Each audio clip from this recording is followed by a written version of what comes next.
Bueno, vamos a analizar el fenómeno de desaparición de menores. Se está produciendo en todos los países recurrentemente. Un niño desaparece o dos niños y no se sabe, nunca se les encuentra, siempre se culpabiliza a algún familiar o alguien del entorno. Y vamos a ver, lo vamos a ver desde el fenómeno llamado gang stalking, que es la base de este canal, el estudio del gang stalking.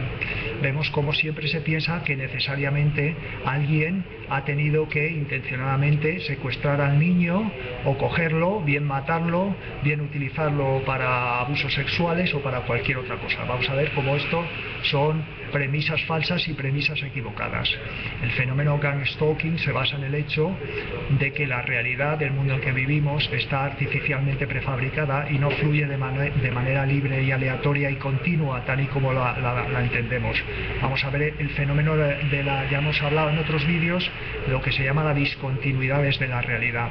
Cuando un target individual de gang stalking está siendo acosado por este sistema, por el gang stalking, generalmente está llegando a su casa continuamente y está encontrando la puerta de su apartamento abierta o la puerta de la nevera abierta, derrames de leche o de vino, marcas de botas de barro en el suelo, suciedades, manchas en las toallas tiradas, un plato sucio que no ha dejado, objetos que faltan. Por ejemplo, si la víctima está leyendo un libro, pues llega un día y se encuentra que el libro ha desaparecido. Lo que hace para terminar el libro es comprarse otro libro igual, y cuando lo pone encima de la mesa de noche, al cabo de unas horas descubre que hay dos libros, uno el antiguo que le había desaparecido y otro el que había comprado, y equivocadamente llegará a la conclusión de que alguien está haciendo juegos perversos entrando en su apartamento y manchando, robando cosas, etcétera, etcétera. Puede ocurrir, por ejemplo, en realidad estos son conclusiones erróneas a las que llega la víctima, porque vamos a ver cómo las desapariciones y estas variaciones se están produciendo por discontinuidades de la realidad. La realidad es artificialmente sintetizada y a través de juegos sarcásticos y crueles y perversos se juega al engaño, para que las personas crean que alguien ha tenido necesariamente que entrar ahí y modificar o llevarse un objeto. Lo mismo ocurre con los niños.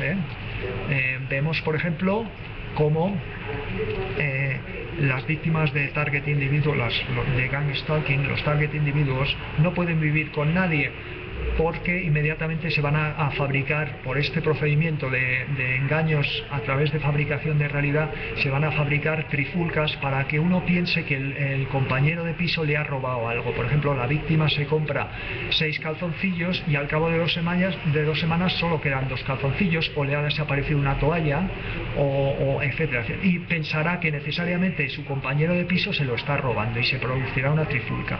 Lo mismo ocurrirá con el compañero de piso, que acabará enfrentándose a la víctima pensando que le ha entrado en su ordenador y se lo ha estropeado, que ha entrado en su cuarto y le ha robado algo, que algo se lo ha movido de sitio, que había comprado unas lonchas de jamón y las había puesto en la nevera y han desaparecido, etcétera, etcétera. ¿De acuerdo? Entonces vemos cómo funcionan estos juegos perversos a través de la creación de realidad, ¿no? Pues lo mismo ocurre cuando un niño desaparece. Siempre se dejarán pistas falsas para achacar al padre o a cualquier persona el hecho de que necesariamente lo ha tenido que robar. El niño no ha podido desaparecer solo, sí que ha podido desaparecer solo. La realidad se fabrica, vivimos en realidad en una realidad como si fuera una realidad virtual que está compuesta a través de la manipulación y fabricación de las percepciones, todas y cada una de las percepciones de cada persona: vista, oído, sentir dolor, sentir frío, calor, sentir miedo. Los hombres no tenemos en realidad ninguna independencia intelectual ni sentimental, todo está sintetizado al milímetro y al segundo, no es aproximado, está totalmente sintetizado. Entonces así es como se fabrican todos estos juegos de engaño, ¿de acuerdo, no? Y por ejemplo la ciencia llamada de la criminología, que es la que utiliza la policía, parte de la base equivocada de que todo suceso debe ocurrir necesariamente en una línea del tiempo, a través de una línea de sucesos invariable y fija. Y vemos cómo esto no es así, Y así es como muchos inocentes acaban en la cárcel, porque se les atribuyen robos o desapariciones de menores a través de pequeños indicios, una acumulación de 3 o 4 indicios, donde se induce a los jueces y a los policías a pensar que esa persona ha secuestrado a los niños, ¿no?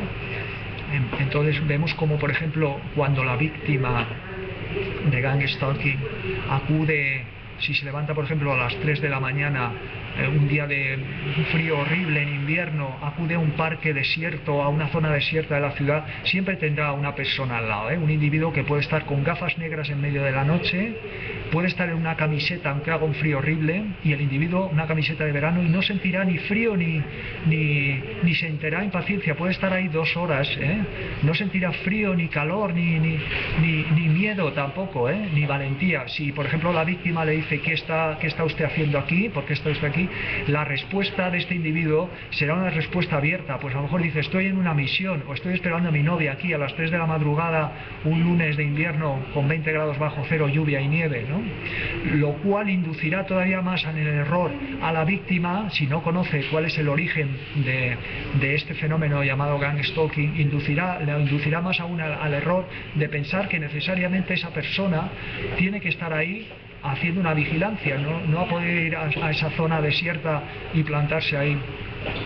Si por ejemplo la víctima se pone agresivo y el individuo que ha sincronizado su movimiento y su posición con la víctima es un individuo de características físicas inferiores, puede ser un anciano o incluso un menor, si la víctima se pone agresiva, este individuo no mostrará el menor miedo, ni una determinación absoluta, casi suicida, Es decir, el miedo y la valentía no existen, también son artificialmente fabricados, ¿de acuerdo, no?